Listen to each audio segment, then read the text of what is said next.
Welcome to the Creative Play and Podcast Network. Join us as we review our favorite RPGs, collectible card games, MMOs, video games, PC games, and bring up interesting topics and things that we'd like to share with everyone.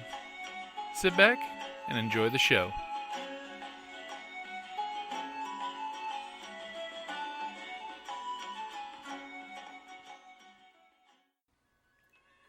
Hi, this is Kelly, aka Trixie from Ragnarok and Roll, a Scion to Ragnarok story, and Tilda Wimblewick from D&D Journey of the 5th Edition. First off, I would just like to say thank you to everyone for listening to our varied adventures, as well as for rating us on iTunes and RPGpodcast.com. If you haven't rated us yet, we would greatly appreciate it if you could. And if you're looking for more ways to support our efforts, we are now on Patreon, a great site where you can help us continue making more podcasts, as well as some special surprises for our patrons. If you can, please look us up at www.patreon.com/cppn. Every little bit helps. And again, thank you for listening. So, as I said before, I'm Sean Patrick Fannon. I'm the Pinnacle Brand Manager for Savage Rift's lead writer and designer on the game. And we've already determined... We're here, six guys. Hello. Hi, Michael. Hello. You can slide this way. Well, do me a favor. You get to, by default, grab the big, nice, comfy chair. Or you can grab the office chair from the bedroom, whichever one you like better. But Michael, before you go anywhere, let me ask you this. Do you know what Rifts is? Yes. Okay. Have you played Savage Worlds? No. You got one after all. I got one after all. I have the book. I was hoping... I was at Gen Con and watched the session play. Okay, well then you've seen the system in play. I've seen Savage Rifts in play. Right. Well then you've seen the system pushed to its absolute limits and then now it's ripped off. So there you go. Right, yeah, so you can grab the big comfy chair or grab the office chair from the bedroom, which one you think is going to work out better for you. So as I was saying, lead writer and designer for Savage Rifts, and we were explaining to our friend, Robert. So you call me Bob, actually. Or Bob, Bob. That Rifts was an extremely popular setting in 1990 when it came out, and popular through the 90s, and there is still a hardcore, loving fan base of the Rifts setting and its story, for all the fact that it is anything and everything, including a fully weaponized kitchen sink. It does have an intrinsic story of its own. There is intrinsic iconography. So the fact is the Rifts allow any possibility to come from anywhere, time and space. Nonetheless, the world itself is developed in some pretty specific ways. There are established factions of power. There are well-known creatures that have iconic presence, and there's a lot of story that is baked into the setting. So capturing that under a completely different game system that was a D20 pastiche, if you will, under the rule mechanics that is Savage Worlds, which is famous for fast, furious, and fun. And under Palladium, they are very much saying balance just doesn't matter to us, and under Savage Worlds, balance is very important. So the most challenging design work of my life. And I'm incredibly gratified every time someone tells me that they sense that it plays the way they hoped it would. The Rifts fans seem to really enjoy the experience. I had the incredible fortune to be the first GM to ever run Rifts for Kevin Sabita, where he got to play. And this was at RinCon just a couple of weeks ago. He's never played in his world. He's run it constantly. He's never played as a player. So his first experience as a player in this setting was under Savage Rifts with me running, and he loved it. That was a huge move, so I'm pretty excited about that. So, Rifts is a world that is post-apocalyptic in nature. The average person has no idea how long it's been since things happened. But you have postmodern society, trappings, big cities, and things like that. But there's every level of civilization, from the run-down, ramshackle, Old West style village, or even medieval-looking kind of place, and then you've got giant megacities where they've been rebuilding much more extensively. But there's massive wilderness in between. There are factions, fighting over power and land. Two of the most well-known factions are the Coalition States and the Federation of Magic. And Coalition States, the guys think Mussolini and Hitler had the right idea, just wrong execution. That should give you an idea of who those guys are. And the average soldier is just like the average soldier from the German Wehrmacht in World War II, not necessarily inherently evil, but brought up in a propaganda or in this case, they're talking anyone who uses magic of any kind is inherently evil and destructive to society, and all non-humans should be wiped out. So that's that faction. On the other side, the Federation of Magic, which is ruled by a completely insane, evil mad doctor of a sorcerer named Lord Dunskin, and for them, it's magic uber alles and kill anybody who doesn't like what we have to say. So there's two very strong factions that have a lot of control over North America. And then there's the heroes that are in between everything, trying to hold back the chaos, hold back all the crazy random monsters, and the bandits and everybody else, and trying to make the world a better place. Which, by the way, segues into what you guys are a part of, which is an organization called the Tomorrow Legion, which is, in fact, canonically part of the Rift setting by now. And it is a reason to get a bunch of eclectic, overpowered, wonderful people together and be more than just murder hobos trying to salvage parts, which is the way a lot of people used to play Rifts, for sure. But now you can play that way, certainly. You can play the way you want, but we established an adventuring paradigm, if you will, with the core activity, which is you guys are sort of in between all these factions vying for power, and there's more than just the big two, but they're the easy ones. And you guys are working with other people who think that maybe we should work on trying to make the world more livable and better for everyone. So that's kind of the overarching reason behind your character being together with these other characters and off doing cool things. Plus, it makes convention games easy because I can just say, you're on a mission, go do that mission. So, with that in mind... Plus, it makes it easier if you guys are running the platform campaigns as well. Absolutely. So, with that in mind, I'm going to go through, I've got 12 characters that you guys can choose from. Now, I can't give you these, by the way. I'm sorry. I have to ask you not to write on them or anything like that, because these are... Unfortunately, these were expensive to print out, and I just couldn't put multiple copies, so I apologize for that. Subscribe paper will be good for tracking things, especially if you're playing a spellcaster. So I'm just going to go through real quick. I might if I don't get the glitter. There's a burster named Ariel. There's a burster named Ariel Fire and Yes. Her bursters are pyrokinetics. So think Johnny Storm from a psionic perspective. She's also an Altera blind warrior woman, for those who know the setting reference. She escaped the slavery of the Splugorth and discovered, wow, I have amazing pyrokinetic powers. I probably wanted to set them all on fire, and that's how I developed that power. So she's now with that. There is the city rat, Halima Cortez. Now, to point out for my Rifts fans, we took the concept of some of the not quite as powerful OCCs from original Rifts, the ones you played because you liked, risking death on a daily basis. And we decided we decided to beef them up to make them a little bit more online. So whereas the Burster and the Glitter Boy were started as 0-point novices with their amazing gear or amazing powers, the what we call Mars category of characters, mercenary, adventurers, rogues, and scholars, they end up with 20 experience points, so they get 4 level ups, they get some rolls on some really cool charts, access to gear enhancements and things, and they end up, it turns out they can hang and bang pretty good. So Halima Cortez is going to be your very cybered up, roguish character. She also has a cool hover bike, and is as combat capable really as anybody here, just overall ability. She may not be blowing things up the way the Glitter Boy does, but she will not be weak in a good combat situation. I don't want you to think any of these characters are. We made them so they can all play in the same scenario. But she also has the cool Shadowrun-esque aspects to her. So, again, Halima Cortez, the city rat. Harv, the combat cyborg. Really, I don't know how much more I need to say about that. He carries around a mini railgun. He's a gigantic metallic cyborg who may have a little bit of meat inside, but for the most part, he's the Terminator with a nice personality. Valka Mad Eyes, the crazy. Those who know the Rift setting will know that crazies were always kind of the poor second cousin to the Juicer. Not so much anymore. What the Juicer sacrificed in lifespan to become super soldier with, the crazy sacrificed sanity. But the way insanity works in Savage Worlds is a little bit more fun to play with, a little less textbook psychosis manual. And they get a really cool mechanic where they get, if you're familiar with Savage Worlds, they have the berserk mechanic, which represents when they lose it, and they do crazy, crazy berserk things. And they can take special iconic edges that play off of that. So, for example, she's a gun nut.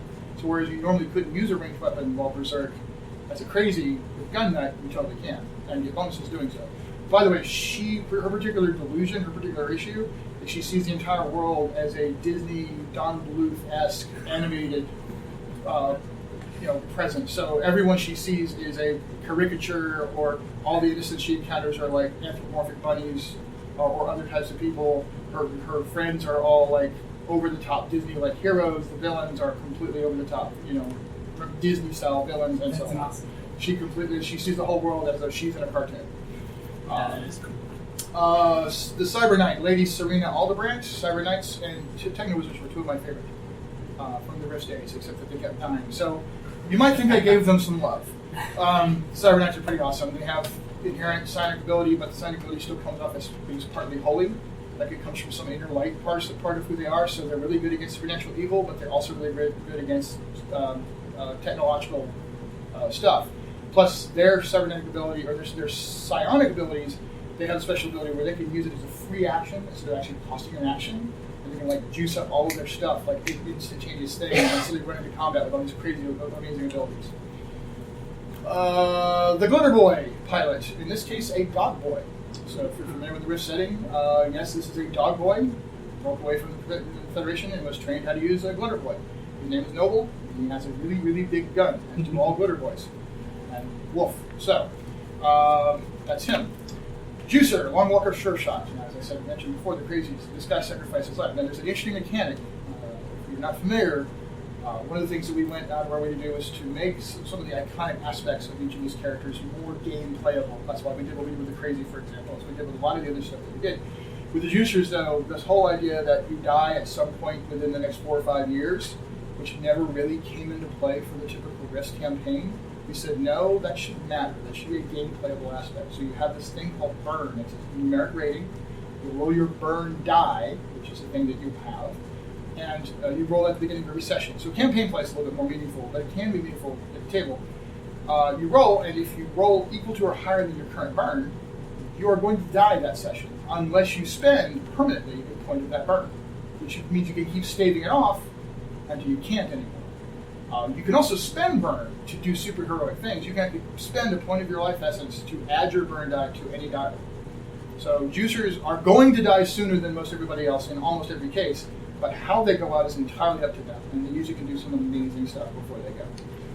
And as I said, each of these characters have what are called iconic edges, which are edges that specifically enhance the specialness of who they are. The Leyline Walker, Brandon Kryos, Master of Magic, Master of the Ley Lines, uber super magic powers. If you are a Savage Worlds fan, you get to find out what it means when you take the powers and crank them up to double. This is essentially what Masters of Magic did, and he is absolutely that. Then there is Orson Jakande. He is the Mind Melter. What the Leyline Walker is to magic, the Mind Melter is to psionics. So imagine Charles Xavier with be able to throw up a side blade, and he's not a vulture.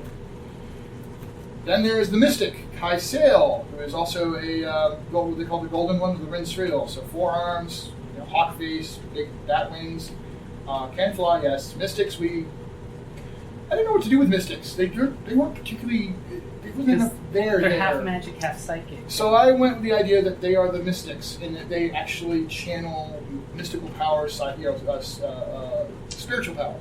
We went the priest route with them. So their arcane background is that they actually are channeling miracles, whether it's through some core inner light, some particular pantheon of theirs, whatever you want to say it is, but they're channeling, faith-based abilities, and they have minor psionics on top of that. This is going to be the most complex character to play if you don't know Savage Worlds. I'll just go ahead and tell you right now, because you've got 2 different power pools, you got 2 different things going on. If you really like the idea of playing with a lot of complex power, and you get the system basically, this could be a lot of fun. And yes, it's the healer.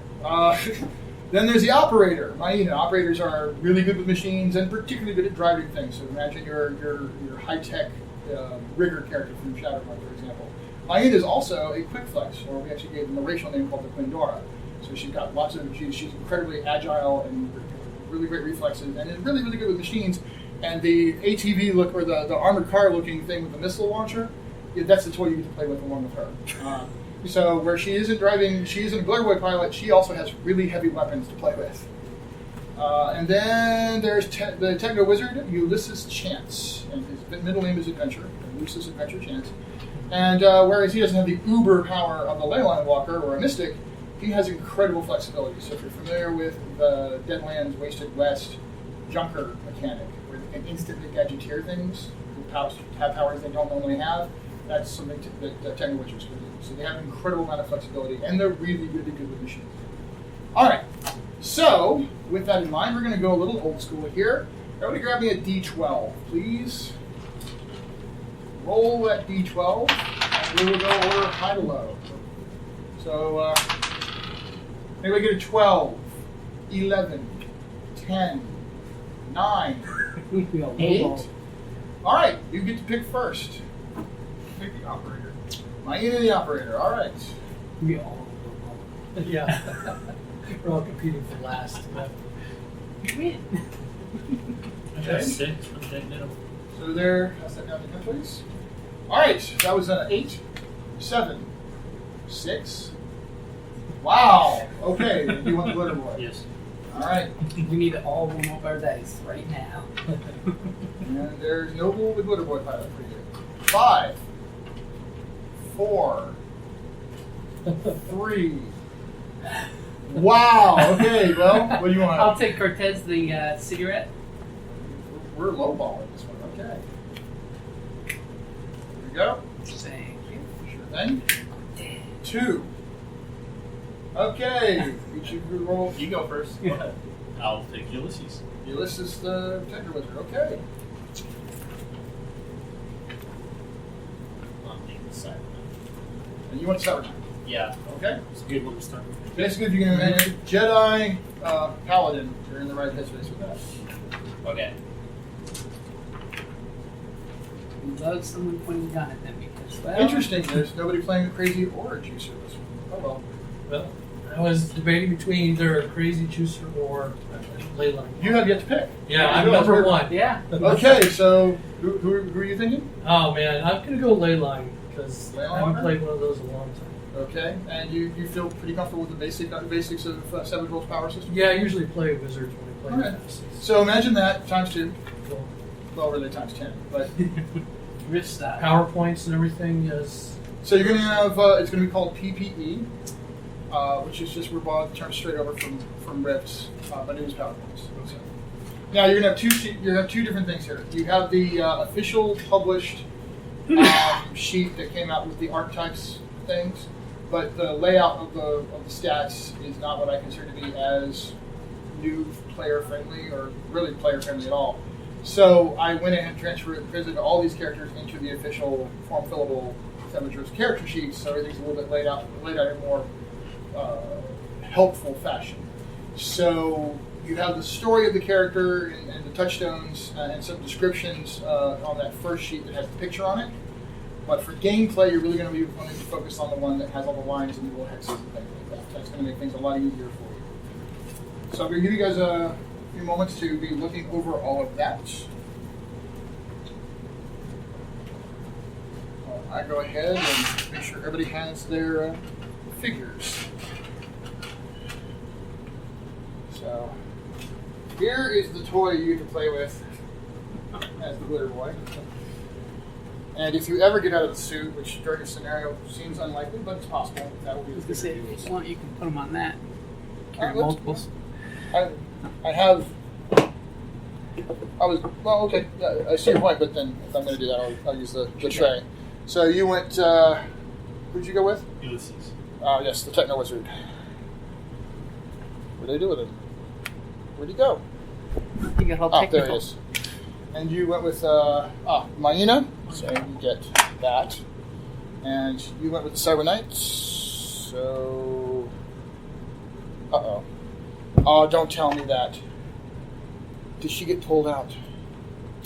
She did. I pulled her out and forgot to put her back in. Son of a... Hang on a second. You may not end up with the figure I normally It's okay. use for her, which I apologize for, but... I'm still playing the game. That's Having important. fun.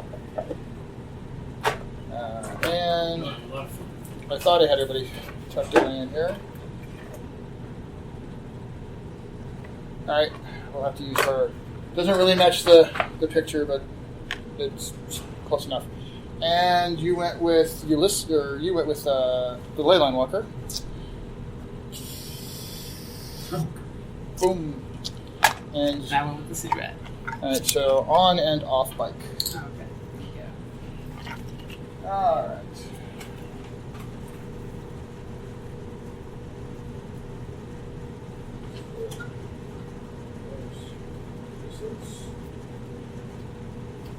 Here's you and your vehicle. So that's pretty cool. Thank you, sir. And there's thank you. Rocks fall, you all die. Have a good night. Yay! Huzzah! Hope you had a good time. Please buy the books. Kidding. All right. What if we already have? I was gonna say we all supported the Kickstarter, right? That was important. Well, then, what are you doing here? I don't need to do this. You already bought this stuff. I'm not your monkey. I don't have to games for you. Did you support the Kickstarter by chance? No, I didn't. Yeah, see, I didn't think you did since you didn't have experience. So I have one person I have to run for, so no matter. There we go. All right. So we all gotta make this look really good for him, okay? Oh, that's not going to be It's hard. riffs. It's going to be easy. Let's put it this way: Riffs is worth it to buy the books just to read. Yeah. Oh, thank you. Wow. Yeah, that's really nice. All right, Including the so ones by Palladium. these tan chips. That's true, actually. So these tan chips are your bennies for Savage Worlds players. These are things you spend to re-roll to get extra effort, which I'll explain when it comes up, or to soak damage. This blue chip is a house rule thing that I do. It's a nomination chip. This is your ability to give somebody else a benny one time during the game because you thought they did something really cool, some great role play. Or as is more often the case, it's the pity benny for for God's sake, please re-roll that. So, however you want to use it, you get a one-time chance to do that. So you turn the blue chip into me and say I want to give that person a benny. So pass those over to him, please. Thank you. And we'll go down to our operator. We'll go down to our Cyber Knight. Thank you very much. Hyena, Ulysses, Noble. In fact, I'm getting accustomed to referring to you guys by your character names so that you guys won't get used to talking to each other with your character names. This is for Brandon. And these will be for Lima. All right. So, does anybody have luck? You do? Let me double check. I thought I saw it. It would be in the edges section. Yes, All right. All right. So, quick tour of the character sheet. Well, actually, most of you guys are Savage Worlds fans. I got one person who has not played Savage Worlds. But I tried, but they didn't hold anything before. All right. So, do you recognize what you're seeing, or do you? Well, it's just real quick. So, top I left. played lots of Top left is going to be your attributes. So strength, agility, all that is rated in a die code. That's how everything is resolved here. They're called trait rolls. So your attributes are traits and your skills are traits. Your skills are going to be down on the left side. You'll see things like fighting and shooting and things like that. It's a very broad skill system. But you roll that type of die when you attempt to do that thing. You also roll what is called a wild die, which is a D6. I call that your second chance die. They do not add together. They're rolled separately, and the one that comes up higher, that is your result. Understand that dice can ace or explode is the typical term used in most other games. So if you roll the maximum possible on a given die, you pick it up and roll and continue adding until it stops exploding. Or until I tell you, okay, really that's enough, you stop. Which happens more often than not.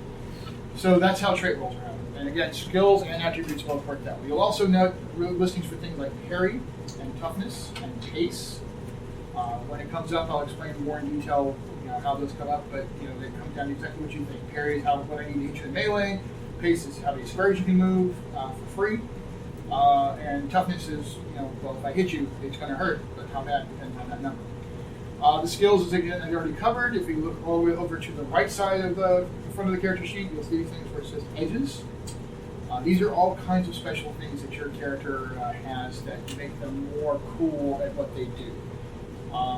Some of them are probably fairly self-explanatory, but I imagine a few of them may, the specific mechanics of them may need some explaining, and we will certainly cover that here.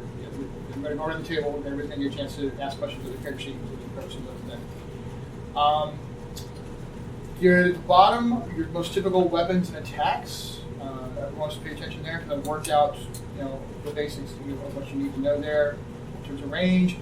Make sure you do, when you report to me what you're doing with the weapon, that you go to the notes section and specific things there. Semi-auto means you can pull the trigger twice. It's called double tap. You get +1 hit damage when you do that. We're not really going to be worried about ammunition too much in this game. So you really don't need to hold back. AP means armor piercing, so people don't catch that. There's an AP rating for most of your weapons. That is armor piercing. That means how many points of the enemy's armor you can get rid of. And you'll note in your toughness column, you'll have two numbers. And the smaller one is in parentheses. That is the bigger one is the total toughness you have against an attack. The smaller one is how much of that comes from what is called armor. So I can take that much away from an armor piercing attack, but I can't take anything that isn't armor away. Your toughness just is. Okay, flip over to the other side. If you're a spellcaster, you're going to have a bunch of powers listed at the top there. It's going to tell you how many power points. And in the case of psionics, it's ISP. In the case of arcane, it's PPE. They're mechanically the same, but they're not interchangeable unless you're a mystic. But nobody is to worry about it. You will leyline walker. You have powers and you have mega powers. You will note there's a lot going on there. I think you got a name, and then you'll have something in parentheses. The parentheses is the mega power version. It means it's going to cost usually twice as much to use, which means you get a lot more power out of it. So there's that. Let me know if you have any questions. In most cases, you get essentially double or close to double effect of what the base power would do, but in some cases it's a little bit different. I don't remember how much of that's true for Brandon, but if there's anything throwing you, let me know. If you have cybernetics, there's a listing that tells you where your all the cybernetics you have. Many of them are figured into other things, like they raise your attributes or gave you better toughness. In some cases, though, they might give you a special ability that is only listed under the cybernetics, so pay attention to that. That should already be added in. I think you only have Agility. yeah, so that's been That's already in. Your agility's been jacked up. Let's see. If you have any kind of special armor, I think it's listed over on that side. No, actually, no, it's listed on the other side. You've got power armor, but nobody does. Except you. And I think you can see all your stats pretty well. On the right... Technically, mine was... Huh? It's got the APB, is it? Yeah. Sometimes I had to find the right place for it. So yes, that may as well be power armor for you. Or in this case, robot armor. It's a badass vehicle. On the right side of the second page is all the iconic abilities, special abilities, in some cases complications. So there's a lot going on over there that is specific to the type of character that you are playing. We added something to Savage Worlds called iconic frameworks. It's not something that's been done before, but it allows us to create these packages of front-loaded abilities. So things that aren't edges or aren't otherwise accounted for elsewhere, you pay attention. And do please, because you may miss something really important and cool about your character if you don't look at that section. And then finally, at the very bottom, you will see stuff to do with your hero's journey. This is a thing that's done, it'll have some meaning in campaign, well, I have a lot of meaning in campaign play, but it also has meaning in character build. There's a narrative hook, and that gets into how your character came to be a part of the group and how they came to be part of the Tomorrow Legion. If you have a question about that, go ahead, that's maybe a campaign thing. The rest of the stuff, however, are special things you got off of different charts when this character was made, that in some cases were added, like skills were added to your skill lists, attributes and edges were added in there, but, once again, just like the iconic stuff, there may be a special ability listed in there that isn't otherwise accounted for. So do look over that and make sure you don't miss something powerful and important to your character. Alright, having covered all that, I'm going to start with Jim, or I should say Halima. I'm going to go around and say, if there's something you're like, oh, we should be able to figure this out later, then cool, we'll wait and cover it then. If there's something like, I just don't think I can put this character unless I understand what this means right now, let's get into that. So, quick question. Ambidextrous and two-fisted means there's no negatives for dualism fists, you right? can attack with either hand, both hands, every round, and no penalty. Okay, just want to make sure. Anything else? Nope, that's All it. right. And Brandon. The only question that I have here is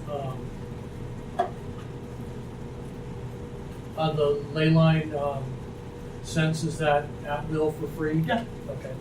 You can sense ley lines. Generally, I would like to say, hey, by the way, you know there's a ley line over here. And if you are within, I think it's double your spirit of a ley line, as a free action, and this is not true for everybody, but it is for ley line. It's a free action. You go, I need more power. Basically, on a ley line, you can't run out of power. You cast all day long, and it just does not matter. It's kind of sick, but there it is. It's pretty Now, You suckered them on the For non-ley line walkers who are high enough spellcasters, they can take an action to do it, and so they can take multiple action penalty. So they're also in pretty good shape. But ley line walkers are like, Boom, boom, boom, boom. Boost, boost, boost, boost, boost. Armor, armor, armor. Oh, I still got plenty here. How you guys doing? That's your life. Serena. I'm okay. Okay. We'll once again point out that you have a number of psionic powers. It will tell you how much it costs to use your psionic skill to use them. Now, what's important here, and actually, Brandon, this is important to you too. I think I do. And Ulysses, this is important to you too. In Savage Rifts, we have established that the core rule now is you can cast multiple spells on the same round. Used to be, it was interpreted that casting magic was a unique action. You can't fire the same gun twice, you can't swing the same sword twice, you can't do the same action twice. Shane used Savage Rift to say, I never meant for that to be spell casting. You can cast different spells, they're different actions. So you can use different powers on the same turn, they're just multiple actions like for anybody else. Now, why this is particularly important to bring up for Selena, is it Selena or Serena? Serena. For Serena, you have the special ability as a Cyber Knight. This is one of the things that makes Cyber Knights really badass. All of your abilities, though they cannot be used for anybody else, they can be used on yourself as a free action. Oh, okay. So you can pop all of your different abilities at once. Now it's expensive in terms of power, Right. but there was no penalty to die rolls. So you could throw out 3 sonic powers and then go hit somebody with a sword at no penalty. Wow. Wow. That is what makes Cyber Knights that much more awesome. Everybody has their thing. If I'd known that, I would have known that. That's the Cyber Knights thing. All right, Maina, anything that's jumping out at you at this point? Well, I have a short attention span, and then I have a fortune and glory smart and learn. Right, you Those like cancel each other out. No. Smart and learning means you studied a bunch of stuff. You have a good intelligence, but for basic smarts checks, you're distracted. So sometimes you're just like, what, huh? It's ADD. You can be really smart and have attention deficit disorder, and that's kind of what all Quindora have. But that's, again, it's for just, it really only applies to straight smarts checks. Okay, make a smarts check. That would be the thing. If it's one of your skills, you don't suffer penalty. So it only affects pure smarts checks. Is there any other thing about abilities or anything like that? No, that's the only one that was. All right, so she's also ambidextrous. She's ambidextrous. I don't know if she's two-fisted or not. She's got both, yeah. All right, so she And can steady hands. so she could be riding along in her thing, drive over here, blam blam blam, or she can do 2 guns. I mean, she's got that kind of stuff going on. In the vehicle, she's crazy powerful. Out of the vehicle, she's pretty badass. So, all right, and Ulysses. I think I can figure it out. Okay, so once again, you have the base powers that are your devices you always have.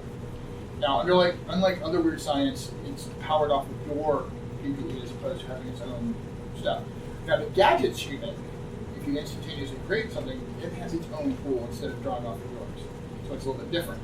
The basic mechanics, I think, are going to fly for you. The most important thing for you is going to be, okay, I want to make this thing. Then we may have to quickly look up, and if I bring a separate world again, that you have one, so that's awesome. What rank it is, because what rank it is can be a penalty towards using crafting. And you have a certain number of times you can do it, which I think is 5. All right, and Noble. All right, marksman in wrist is the same as it is in the Absolutely, yes, it is the most no-brainer edge for a glitter boy to take. Okay. Now, danger sense is not in the core book, so how is Yeah, it is. It's under the weird edges. But Weird. basically, it's under the weird edges. Basically, it is you have a sense of when danger is pending, and it means that if there's a surprise round, you go, I have danger sense, so I probably not catch you by surprise. So it's a good idea to remind you in instructions. By the way, I have danger sense. If you sense anything, that won't always remember. But its biggest important thing is, its most important use is if I were to do something that would catch everybody else by surprise and say, I have a surprise round on you all. You go, I got danger sense into the roll, and you go, oh, nope, you don't have surprise with me. That's a scary thing. You've never seen me roll. You don't get your surprise round. We're all walking. We get surprised and all of a sudden, bow! Okay. So, for purposes of the scenario, to start with, I'm going to ask everybody to go get their miniature down off the board, put down on that end. And also, everybody should take those wooden dowels and make sure you have one of those. The reason for that is a friend of mine, you slip them like that. And if you get an initiative card, it's going to go in there That's a facing really me. good idea. A friend of mine made these for me back in the day. So they're a good way for you to put your initiative cards up so I can see. Now, I will point out that my cards have different sides. They're not double-sided. It'll be clear. So don't put it in upside down is what I'm saying, because the numbers are not on both ends the way they should be. There's a custom deck a friend of mine made for Shantar, but they for some reason didn't put the faces on both of it. All right. So we start out with you guys as members of the Tomorrow Legion. A large troop of demons are amuck. That's the name. In an area protected by the Tomorrow Legion, and someone needs to deal with them. The team is dispatched eastward from Castle Refuge to the area where reports last came from regarding them, with the mission to track and destroy the monsters. 2 destroyed villages later, the heroes are on the trail of the beasts, and ultimately they come upon a third community under attack. Grotesque, classic bat-winged demons are tearing the place apart, accompanied by some Broadkill who've decided to join the fun. Broadkill, by the way, if you don't know, are kind of the orcs of the demon world in Rifts. Doesn't mean they are pushovers, but there's a lot of them. They tend to like to have cybernetics, the ones that can get them. We did not go with the idea that every Broadkill has cybernetics. So we'll encounter some that do and some that don't. All the ones that are on the board right now, when we encounter them, they do not have cybernetics. If you encounter a Broadkill with a hex base, they have cybernetics. Alright. Why does he have them over here instead of on the board? Alright, so with that in mind, you guys hear screaming and you hear all kinds of stuff happening. It's like up ahead, and you're like, help. So you're like, signs of trouble. So we're going to just dive right in with cards, in media res, I like to say, right to the action. Everybody's all right with that? Anyone have any last minute questions of, oh god, wait. Okay, good, then here we go. So I'm going to deal out your cards. Please let me know if you're anything like quick or level-headed. I think Maina has quick. That'll be an edge, by the way. I don't have quick. Not as an edge. Huh. Really? Okay. Take an ambidextrous, ace, MacGyver, prismatic, a guy I know, and a combat ace. Okay, so let me cover this for you real quick. Ambidextrous, you don't take off hand penalties. What was the next one? Ace. Ace means you get a +2 on any driving, boating, and that's already. I think I already added that in for your skills. Next one. MacGyver. So you can, just like the character in the television show, it's more of a roleplay thing, but you can come up with something that the group needs from I need to get this out of this situation, or we'll figure out we'll put a machine together to help us. Next. Charismatic. Figured into your charisma, which is a modifier for roleplay. A guy I know. That is a special thing where you can spend a penny and have connections anywhere you go. There's some guy that there's somebody there that knows you that you know, and you can get help from. And Combat ace. combat ace. That means you can operate a vehicle and fire a weapon at no multiple action time. So you can like drive along, and there's no penalty because you're just that good. All right, here we go with cards. Right off the freaking bat. Impressive. So what this means is everybody gets a penny because we use the Joker's Wild rule in this session, and this one gets +2 on all trait rolls and damage. Got it. Turn it to face me. There you go. And for Brandon, 9 of diamonds. For Serena, 5 clubs.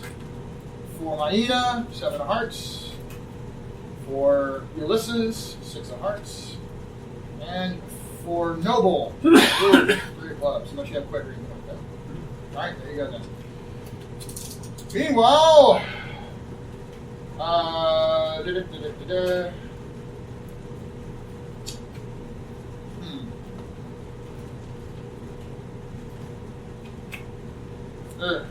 the Broadkill end up with an ace of hearts. Those are demons. Ooh. Sorry about that, folks. Ooh. Now the good news is I don't get bennies for that. I do get some bennies. I will give myself my 6 bennies. 6 of you. That is my defense against your horribles as human beings. Alright. Poor villains, poor monsters. You guys want to do that? So you guys get over to Bob. Lucky's always on the side of Cortez. Alright, there we go. Maybe not all. So, because I have a 4 Joker deck, yes, I like to live dangerously. I actually suited my Joker, so Joker of Hearts goes first. Okay. Now, at this point, I'm saying that you guys are just off the board, so you can start counting your pace, such as it is, coming off the board. Just keep thinking that way. I will go with the idea, by the way, that For purposes of convention gameplay, even though you have guns that can shoot through schools across the country, possibly shoot satellites out of the orbit, noble. For purposes of You're talking gameplay, about we generally go with the idea of be on the board to kill my people, and I will make it so that people cannot kill you until you're on the board, just to keep things nice and easy for the team. But that is acknowledging that yes, you could sit way, way, way over there in the bathroom and kill all my stuff, but that's not fun for me or really anybody but you. So moving on, Halima. Okay, so I don't really want to dive too far into town without backup. And what are these guys? Well, they're all with you. You're just getting there first. Yeah. So the Batwing, the various winged things are demons. Okay. Demons from hell, kind of thing. Which hell we don't know. There's a lot of hells. Many levels to become. And the ones who don't have wings are brought killed. So they're lesser demons. And human citizens. And human citizens who are running and screaming for their lives. Okay. Poor bastards. Okay. Let me see what the speed of my bike is. So you'll have a ACC/TS. So 15 or 70. So 15 is so every round you can go up that much more. Although you're in really tight quarters here, so it's going to start becoming close to impossible. And although you're good, you're not as good as my unit at driving. Yeah. Although you actually use pilot. So you could start out going 15, and the next round you could actually go 30. There wouldn't be much point just because the board isn't that much bigger. Yeah.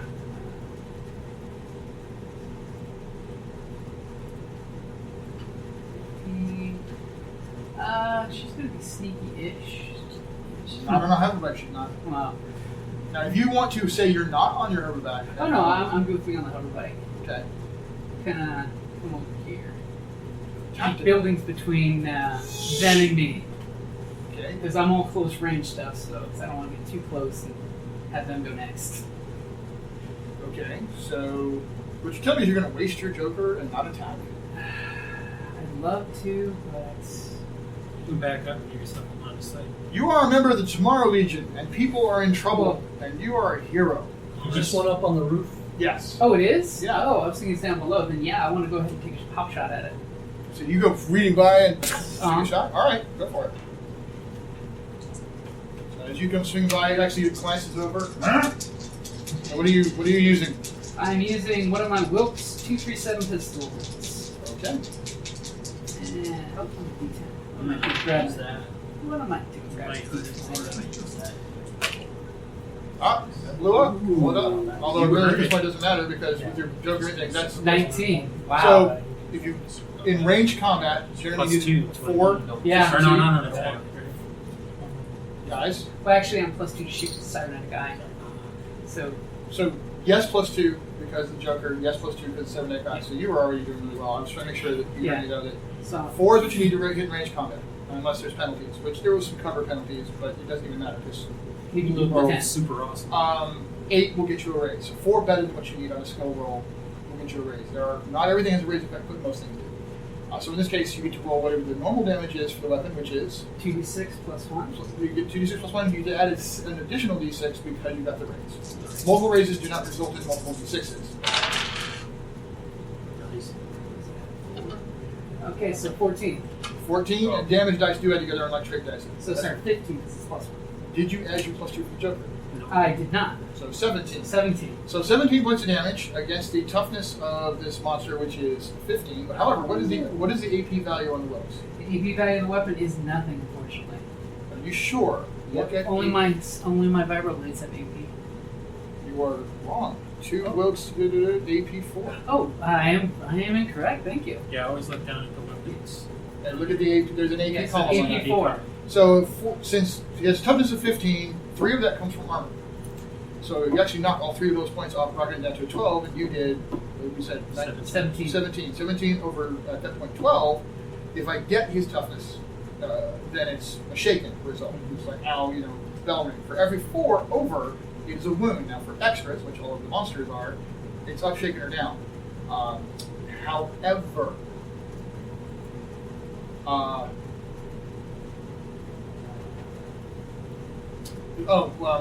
however, you did 70 points of damage. Their abyssal nature. Not every monster is the same thing, so don't make too many assumptions here. But these guys are so abyssal, demons suffer only half damage from non-natural attacks. So your 17 actually got cranked down to a 8. So it becomes an 8 AP4, and unfortunately, 8 versus 12. So you come running by, you just dead on, bounces right off his head. Now, he notices, no question, he's like this searing, and you've been around, you're a 20 experience point character, and so you've been around enough to go, oh crap, it's one of those. Mm-hmm. And you realize, because for example, you know for broad kill, they don't take the half. So Yeah. you know you would have a much better chance against them, but you're realizing, oh boy.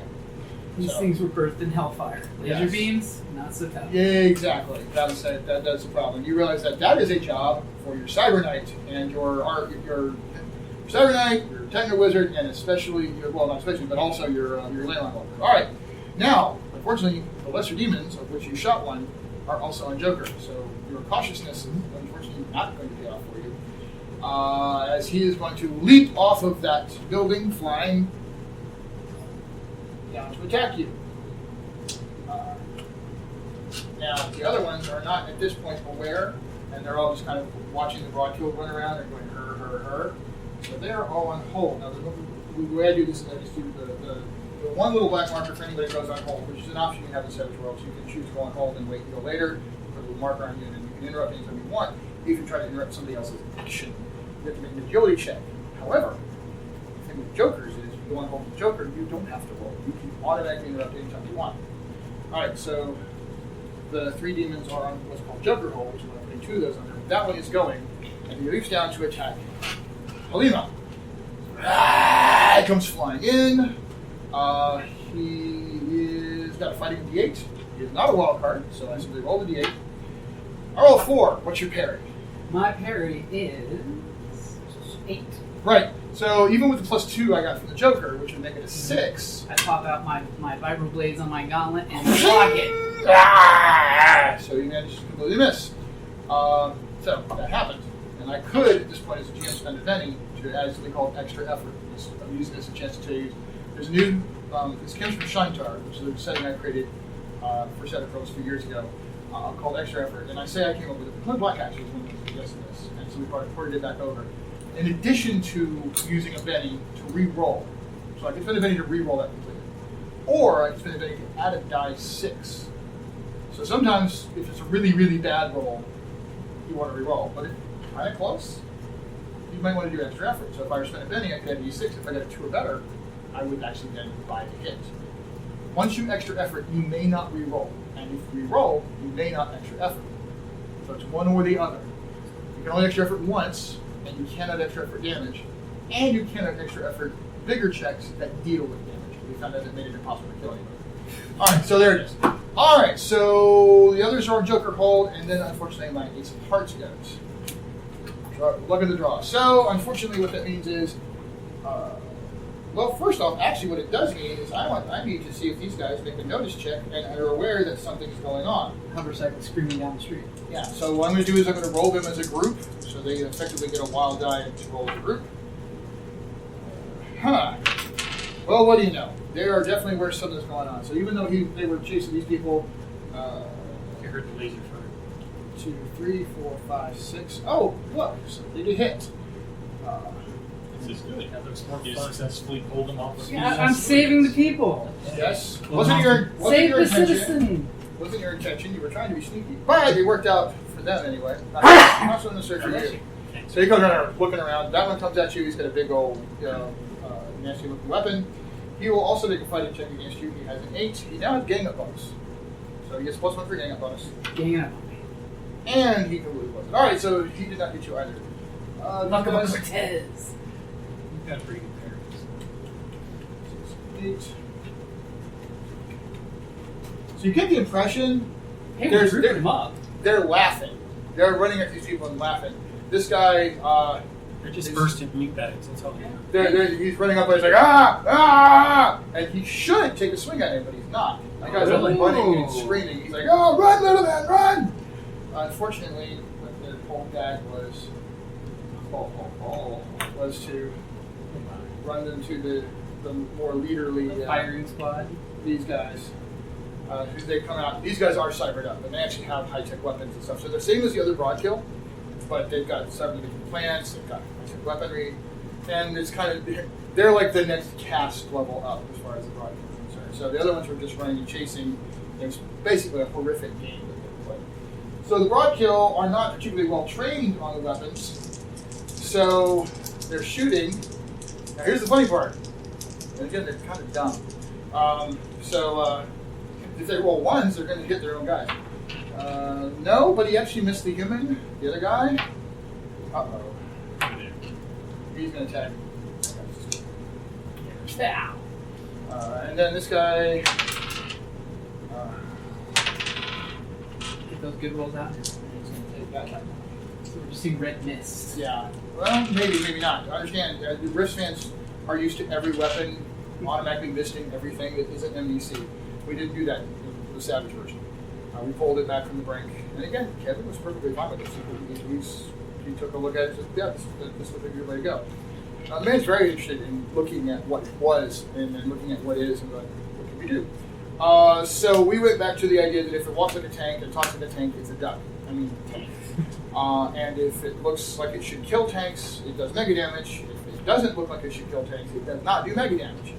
So we kind of went back to that. All right, so anyway, but they're pretty bad off. However, because they're NPCs or extras or whatever, anybody who wants to check them out, they might have lived. Check them and see if they somehow survive later. All right, so that being the case, the broad kill are done, which brings us to our heroes, starting with Brandon. Okay. So I'm thinking of going on hold, unless would be our tactic here for me to boost everybody's shooting. Okay. We're going to look at this as a movie. Okay. And so we're not in the script meeting part of the movie. So we're in it's the movie. Okay. So what would Brandon do? So if you want to stop and boost everyone, then that's what you want Brandon to do. But right now, you guys are running and chasing demons or murdering humans. You don't have time to stop and tactically discuss this. You need to make a decision about what you would like to do. Thinking in terms of your character and the movie.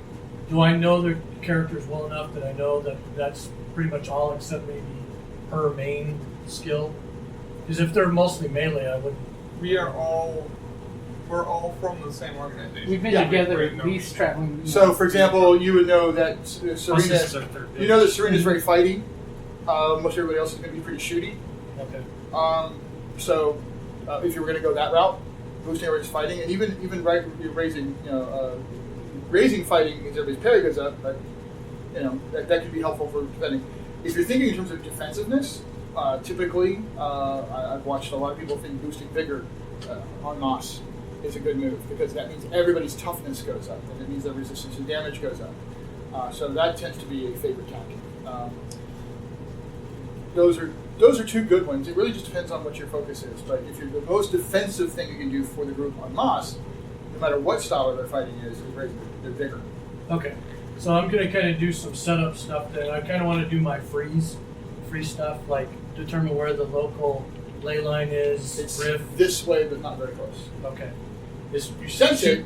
It's within sensing distance, and it's not too far that way. But it's not. You're not going to be able to use it. Okay. So that's what my question was. Okay, and then I'm just going to go ahead and do that. Should I move onto the map too? Yes. Okay. They're all very nearby. They're all within your spirit distance, which is, I believe, what the range for. Okay. I believe that it's either spirit or smart. Either way, you've got a high level. Oh right, spellcasting. So to clarify, you're boosting. I'm going to boost toughness. Vigor, actually. Vigor, excuse me. Vigor. Are you going to do the normal or the mega version? I'm going to use the mega version for the 4-pointer. Okay. Now it's 4 points for the base, and that's for one target. Each additional target is an additional +1 point. So if you want to just do yourself, it's 4. If you want to add 4 other people, it becomes 8. Expensive. You don't really need boost me. Yeah, no, probably not. It won't do me any good unless I get out. That ain't that. That's not true. You're wearing power armor, not robot. Oh, that's So right. you're tough, especially Would on help. I'm going to go ahead and do it. And then I'm just going to use, just so you all know, I'm going to use everything else on bolts from here on out. Cause lots of damage. So you're So that's boosting. going to be 4 plus 4. So you plus those 4, So that's because she's already out of range. So 8 points. 8 points. Now you roll your spellcasting. Success. There's a penalty unless I drop a pack for. Yeah, don't worry about it. Okay. All right. So in that case, with just a success, everybody gets what, a +1, or +2. Because it's for boost, it's +2 or +4. For exalted boost, the mega boost, it's +4 or. Wow, I'm drawing a blank all of a sudden. Where does it say on the sheet? It's 1 or 2 for regular, or 2 or 4 for mega. Oh yes, it's 2 dice on a regular. It's 4 dice on a regular. So yes, you would. So right now, everyone would get 2 dice just for basic success. Now, I'm not saying you should, but I'm reiterating that if you were to spend a penny right now, you could add a D6 to that, and on a 3 or better, you would get the raise. Wow. That's a good investment. Okay. Because you're doing it for so many people, it might well be. Oh, 6. All right, so at that point, that point doesn't matter once you got 3. So that means that everybody gets their vigor raised by 4. So it goes die types up. So for example, what is Marina's vigor? D6.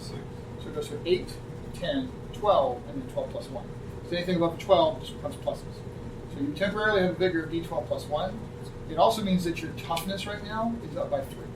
So I'm a D12 plus 2 right now. Right. So each die raise is a toughness raise, and then every 2 points, full 2 points. Oh, full 2 points, so it would just be D12 plus 1. Right. And that's 3 rounds, and then I can. Oh no, I'm sorry. I misspoke. What is your base vigor? 8. 10, 12, 12, 1, 12, 2. So what we're getting at though is the toughness thing.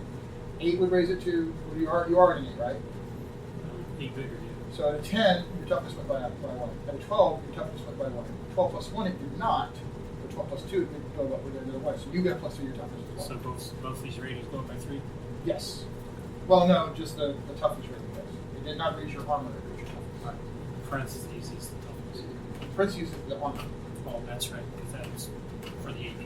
All right. All right, and Ulysses, you covered? You got it? Yep. Okay, and Brandon, you raised your own. So, okay. And Maina, I'm sorry, Serena.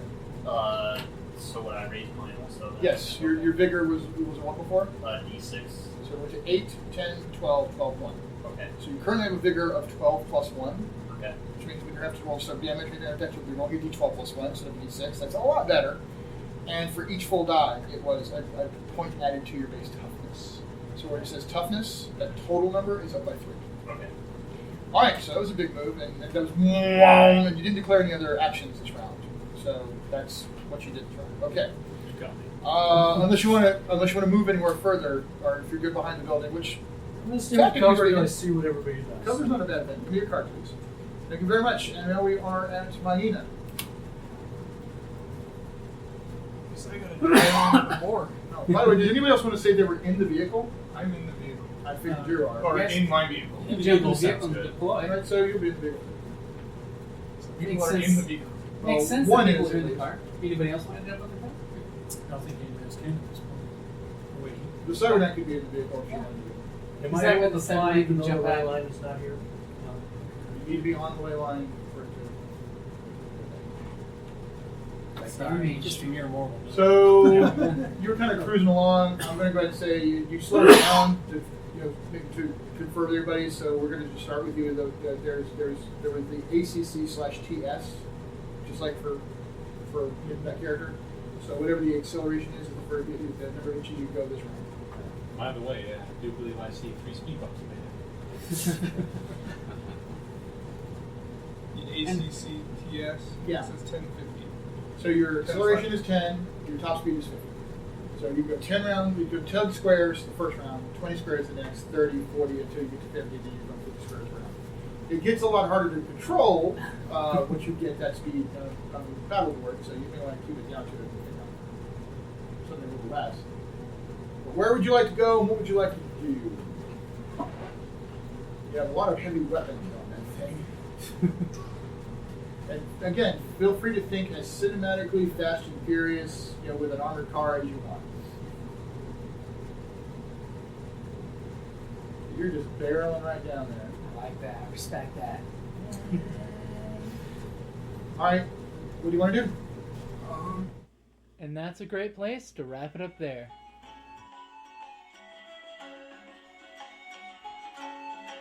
Thank you for listening to the Creative Play and Podcast Network. And feel free to enjoy our other shows, such as D&D Journey of the 5th Edition and Scion Ragnarok and Roll, a Scion hero to Ragnarok story. Thank you for listening.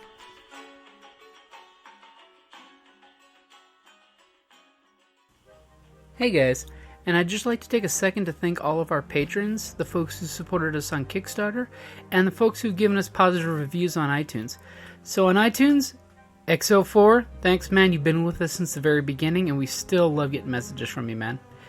Next would be LOL Man 1, that's 2 L's, 2 N's, D&D Rocks, ! And OCU Teach. Thanks you guys for going to iTunes and hitting the review, because it really does help other folks find us so they can actually hit us on the friends list. If anybody in the Patreon and Kickstarter page wants their name to just be their last name or their first name, let us know. But I'd like to definitely shout out to Christopher Onstadt. Thank you very much, man. Chris McCarty, thank you. Kelly Springer, thank you, honey. Carrie S., thank you. And, of course, James Springer. Thank you very much, guys. And thanks for being our patrons. Thanks for supporting us. Thank you for your emails, because, guys, we love going through those emails. And if you want to shoot us a message, shoot us an email to creativeplaypodcastnet@gmail.com. Thank you for supporting us, guys.